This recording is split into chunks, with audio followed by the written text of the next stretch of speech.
ಭ್ರಷ್ಟಾಚಾರದಿಂದ ಭ್ರಷ್ಟಾಚಾರಕ್ಕೋಸ್ಕರ ಭ್ರಷ್ಟಾಚಾರಿಗಳ ಪಾದಯಾತ್ರೆಯನ್ನ ಹಮ್ಮಿಕೊಂಡು ನಮ್ಗೆ ಮೀಡಿಯಾಗೆ ಇನ್ನೊಂದ್ಸತಿ ಬೇಕಾ ಬೇಕಂತವ್ರಿಗೆ ಭ್ರಷ್ಟಾಚಾರಿಗಳಿಂದ ಭ್ರಷ್ಟಾಚಾರಕ್ಕೋಸ್ಕರ ಭ್ರಷ್ಟಾಚಾರಿಗಳಿಂದ ಹಮ್ಮಿಕೊಂಡಂತ ಪಾದಯಾತ್ರೆಯನ್ನ ಮಾಡಿ ನಮಗೆ ಇಂಥ ತಮ್ಮನ್ನೆಲ್ಲ ಭೇಟಿ ಮಾಡಿ ಹಲವು ಪ್ರಶ್ನೆಗಳನ್ನ ಕೇಳಲಿಕ್ಕೆ ಅವಕಾಶ ಮಾಡಿಕೊಟ್ಟಂತ ಜನತಾದಳ ಹಾಗೂ ಬಿಜೆಪಿ ನಾಯಕರುಗಳಿಗೆ ಅಭಿನಂದಿಸಲಿಕ್ಕೆ ನಾನು ಬಯಸ್ತಾ ಇದ್ದೇನೆ.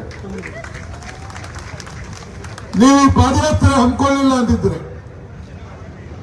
ಜನತಾದಳದವರು ಬಿಜೆಪಿ ಒಳಗಡೆ ಮರ್ಜು ಮಾಡಲಿಲ್ಲ ಅಂದಿದ್ರೆ ಜನತಾದಳದವರು ಬಿಜೆಪಿ ಒಳಗಡೆ ಸೇರ್ಕೊಳ್ಳಿಲ್ಲ ಅಂದಿದ್ರೆ ನಾವು ಇವತ್ತು ಹೋರಾಟವನ್ನು ಮಾಡಲಿಕ್ಕೆ ಸಾಧ್ಯ ಆಗ್ತಿರ್ಲಿಲ್ಲ.